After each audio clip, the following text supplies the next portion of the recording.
Joshua, how you feeling? Jake Paul had a lot of heart, bro. He kept getting up, you know.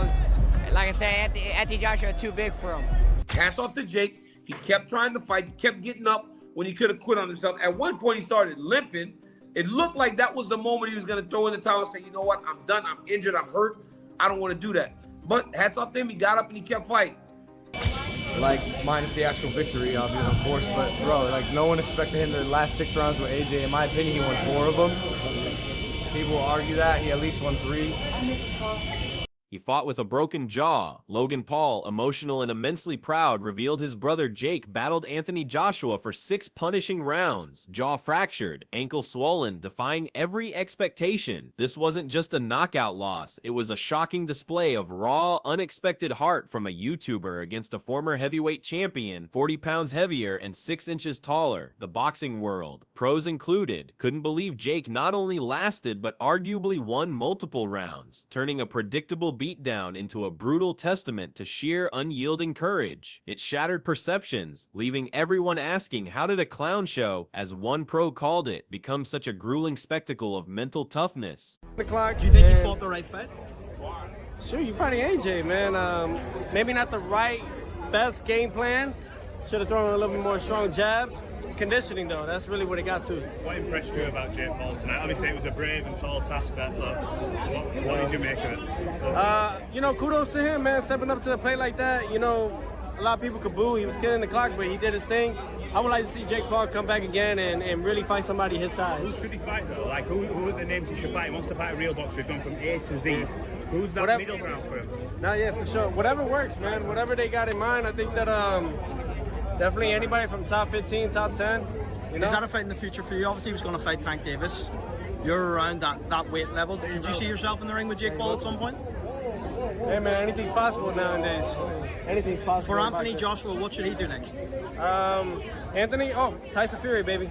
Tyson Fury. Do you think, although you said I know Jake was moving, but do you think the onus was on Anthony Joshua to get him out of there in 1-2 rounds to say, look, I'm a former 2-time heavyweight? Yeah, ideally you would expect him to take him out that quick, and I think that's why Jake Paul fought the way he did, man. So, did it hurt AJ's legacy that he didn't get him out of there sooner? No. The sheer resilience displayed by Jake Paul was a recurring theme among boxing professionals. Raleigh Romero, for instance, recounted Jake getting up 3 to 4 times after taking heavy hits, emphasizing he fought impressively above his natural weight class. Even when limping, seemingly ready to quit, Paul kept rising, a defiant act that many acknowledged as pure grit. This defiance in the face of overwhelming power highlighted a mental fortitude few expected, turning what could have been an easy night for AJ into a prolonged struggle, forcing critics to reevaluate their snap judgments about the YouTube star's boxing credentials. Yes, AJ is subject to the same criticism today. Yes, cool. But if someone doesn't want to engage with you, it takes rounds. It's not an excuse to say, oh, he was running, that's why I didn't perform well. Like, you can't say that, because at the end of the day, moving around the perimeter of the ring is a tactic in boxing, and it's effective, right? So you can't say, oh, because he's moving too much, I didn't look good today. Because you're supposed to know how to counteract it. But it never kills the fact that it takes more time than if someone meets you in the middle of the ring ready to scrap. We had an interview on my media day. I said, Oscar, you could survive with me if you decided to get in and run. And I said I couldn't. And you said you couldn't. Yeah. It was well, a 22-foot ring, which is one size down from the biggest ring you can get in boxing. An Olympic size ring is 24 foot, 24 by 24.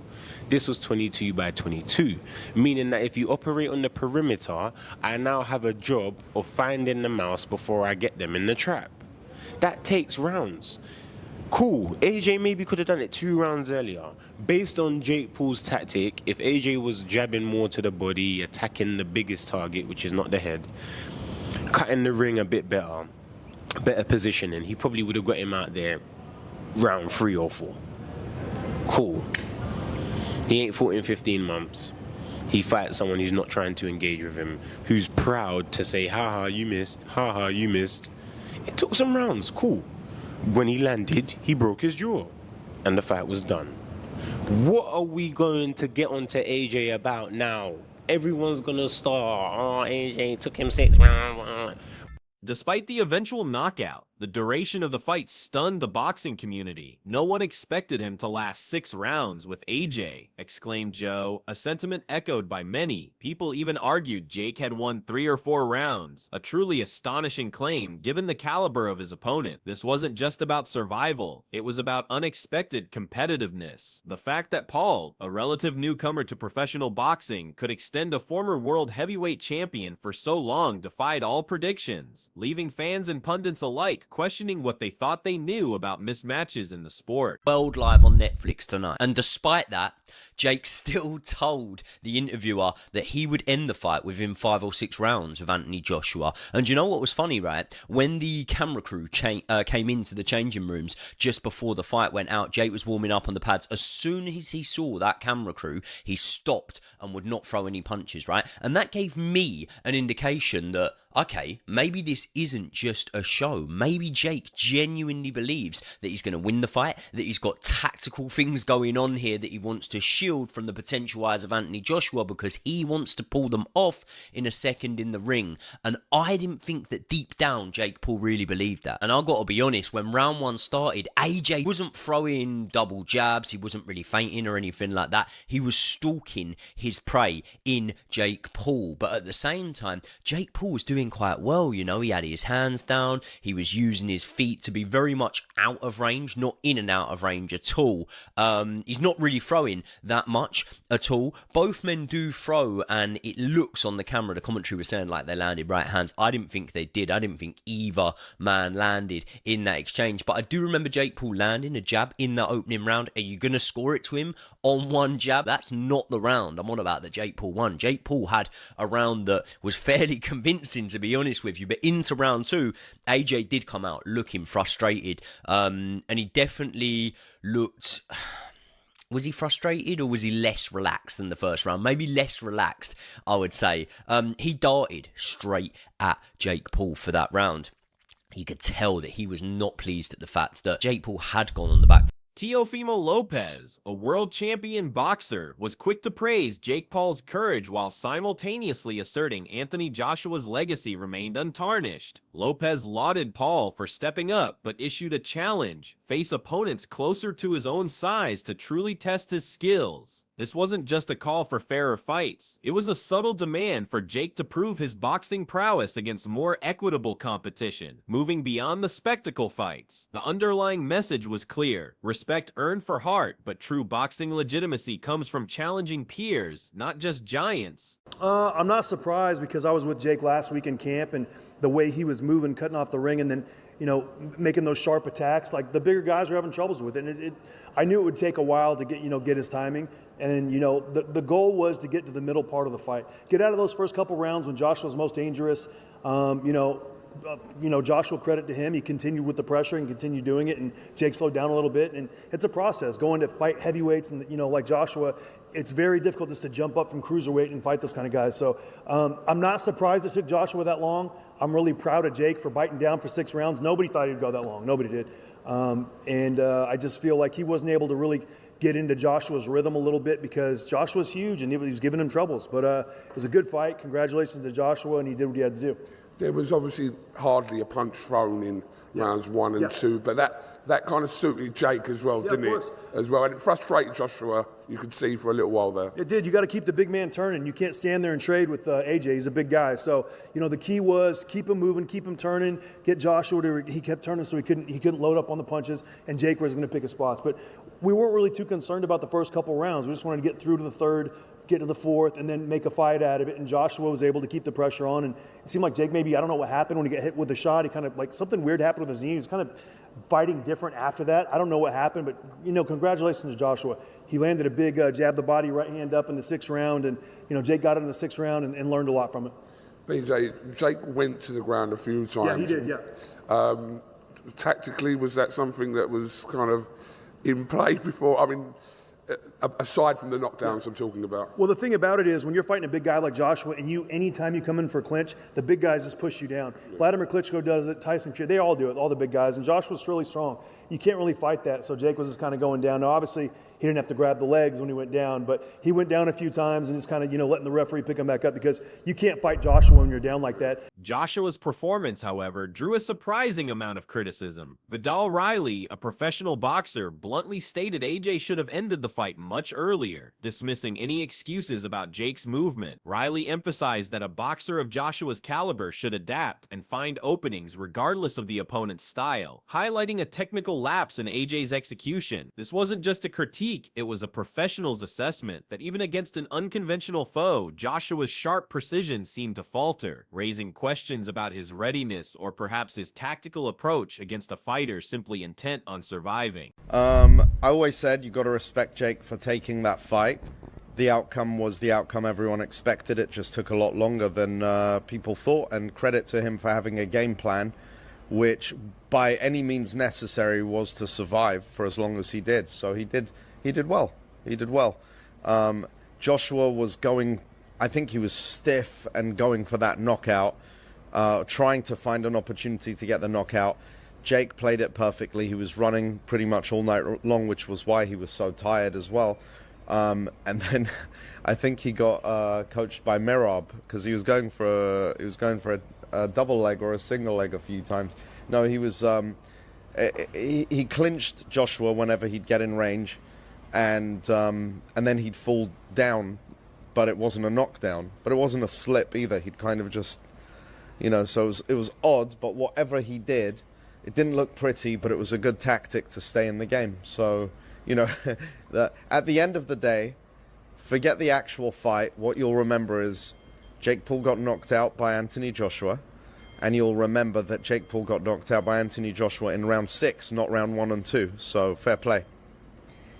Do you respect Jake Paul more now after seeing him fight Anthony Joshua like that? I think everyone's got to respect him the moment, and I've said mostly really positive things that he's taken that fight. He took that fight in the first place. The tactical game plan Jake Paul employed was both derided and praised. Dan Raphael, a boxing journalist, noted on X that Jake is not here to fight but to survive, running like William Skull. Yet, his coach BJ Flores confirmed this was the strategy. Keep the big man turning, avoid trading punches, and get through the early, most dangerous round. Flores revealed their goal was simply to reach the 3rd or 4th round and make a fight of it, highlighting the sheer difficulty of jumping from cruiserweight to heavyweight. This defensive masterclass, despite not being pretty, undeniably extended the fight's duration and frustrated Joshua. Daniel Cormier, the former UFC champion, saw the fight as a predictable outcome, but found intrigue in how Joshua would secure the victory. He initially thought Jake's entire boxing journey was a gimmick, especially his early call-outs, but seeing Paul's dedication and resources, spending millions on training camps and coaches, shifted his perspective. He's a boxer. Cormier declared, just not a boxer at that level. This acknowledgement was significant, recognizing Jake's serious commitment to the sport, elevating him beyond mere YouTuber status and into a legitimate, albeit still developing, professional fighter. Joey Knight focused on Jake's mindset, pointing out that Paul genuinely believed he could win. Knight observed Jake intentionally shielding his pad work from cameras before the fight, a tactical move suggesting he had specific strategies he wanted to keep secret from Joshua's camp. This wasn't just bravado, it was a glimpse into a meticulously planned approach. Knight's analysis underscored that Paul wasn't just relying on athleticism, but on a thoughtful game plan and unwavering self-belief, qualities often underestimated in celebrity boxers, making his performance a testament to strategic preparation. Romero also speculated that Anthony Joshua might have held back some punches, possibly fearing Jake's counterattacks. This wasn't just a theory, it suggested a level of respect for Paul's power, or at least a cautious approach from AJ. If a seasoned heavyweight like Joshua felt the need to temper his aggression, it speaks volumes about Jake's perceived threat, or at least his ability to absorb and potentially return fire. Such restraint, whether tactical or out of caution, further complicated the narrative of a straightforward, one-sided contest, hinting at a more nuanced exchange than the final knockout suggested. The sheer size difference was a constant underlying factor. Anthony Joshua too big for him. Joe stated simply, a fact universally acknowledged, Paul was fighting significantly above his natural weight class, facing a legitimate heavyweight who dwarfed him in stature and power. This inherent physical disadvantage made Jake's extended stay in the ring all the more remarkable. It wasn't just a fight, it was an audacious challenge against the laws of physics and boxing. A David versus Goliath scenario, where David, though eventually falling, managed to land a few jabs and survive far longer than any prophet foretold. Interestingly, Jake Paul's defensive movements and evasive tactics actually frustrated Anthony Joshua early on. In the second round, AJ appeared visibly annoyed and less relaxed, darting straight at Paul, displeased with Jake constantly moving to the back foot. This wasn't just Paul surviving, it was Paul dictating the early pace by sheer elusiveness. His ability to evade and stay out of range, even if it meant not engaging much, forced Joshua to chase, disrupting his rhythm and creating moments of unexpected tension where the favorite seemed momentarily flustered, defying expectations of a quick, dominant finish. This is a clown show, Aljamain Sterling, an MMA champion, brutally declared on X, encapsulating the disdain some professionals held for the spectacle. His blunt assessment cut through any admiration for Jake's heart, focusing instead on the perceived farcical nature of a celebrity boxer taking on a former world heavyweight champion. This stark criticism highlighted the divide within combat sports. Was it a genuine display of courage or merely an entertainment gimmick undermining the sport's integrity? Sterling's words became a rallying cry for those who felt the fight diminished the seriousness of professional boxing. However, even with the clown show comments, the praise for Jake's heart and determination remained strong. Bill Haney, Devin Haney's father, simply stated, "Great job, AJ. Tremendous heart, Jake." Joseph Parker, a former world champion himself, admitted AJ could have ended it sooner, but still gave credit to Paul for his resilience and tactical effort. These endorsements from seasoned boxing figures underscored a grudging respect. It wasn't about the win, but about the spirit shown under immense pressure, proving that even a controversial figure could earn the admiration of boxing's elite for sheer grit. A specific injury during the fight, potentially affecting Jake's knees, also contributed to his altered fighting style. BJ Flores noted, something weird happened with his knees, kind of fighting different after that. This observation suggests a hidden struggle, a physical breakdown mid-fight that Paul heroically battled through. Dudgy on X mirrored this, writing, Jake Paul's knees must be sore. Respect to him, though, takes balls to do what he did. This insight revealed the immense physical toll Paul endured, further cementing the perception of his courageous performance against overwhelming odds, fighting not just AJ, but his own body. Jake's tactical use of clinching and falling was another polarizing aspect. Mams Taylor, observing Paul's strategy, noted that he wasn't truly knocked down by some of the clinches, but rather kind of just,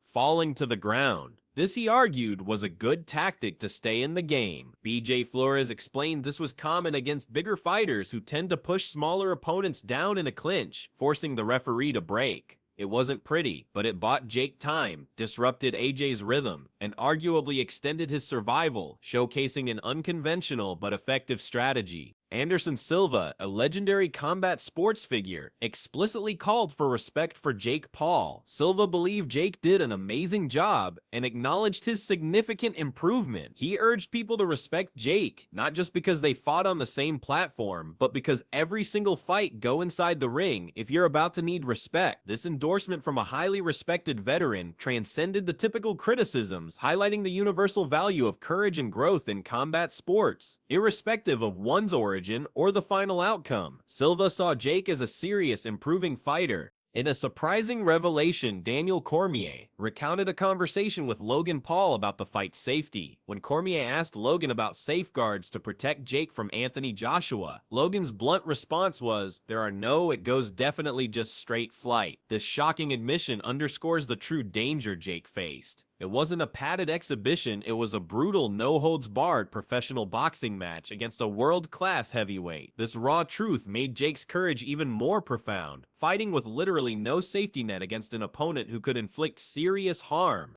Anthony Joshua's legacy, despite some criticism for the fight's duration, was ultimately seen as strengthened by the encounter. Teofimo Lopez confidently stated Joshua didn't damage his legacy. Joe went even further, asserting the fight just helped him a lot. For many, The result, though delayed, was inevitable and confirmed AJ's power. It wasn't a stain on his record, but a dominant, albeit drawn-out display of his capabilities against a surprisingly resilient opponent. The collective sigh of relief among boxing purists that AJ ultimately got the job done also contributed to this positive reevaluation of his standing. The discussion quickly shifted to what's next for both fighters. For Jake Paul, the consensus among many, including Teofimo Lopez, was to step up and face opponents closer to his size. This plea for more equitable matches wasn't a dismissal of his effort, but a desire to see Jake truly test his skills against appropriate competition.